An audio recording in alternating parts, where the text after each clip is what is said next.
বনি নামের এক কৌতূহলী ভাল্লুক ছিল যে সাধারণ ভাল্লুকদের মতো শুধু গাছের নিচে বসে মধু খেত না।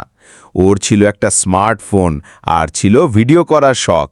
সে ভাবল, মানুষেরা তো ব্লগ বানায়, আমিও যদি জঙ্গলের গল্প শেয়ার করি সবাই পছন্দ করবে। তাই একদিন সকালে সে নিজের মোবাইল নিয়ে বের হলো জঙ্গলের ভেতর।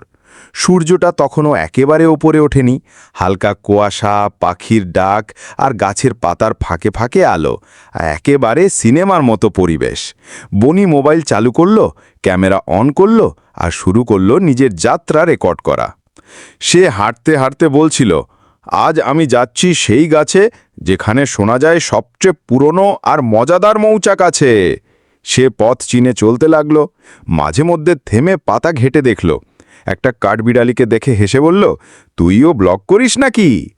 একটু পরেই সে পৌঁছে গেল এক বিশাল গাছের নিচে। ওপরে তাকিয়ে দেখে, ও মা, বিশাল এক মৌচাক ঝুলে আছে। বনি চোখ বড় বড় করে তাকিয়ে থাকে।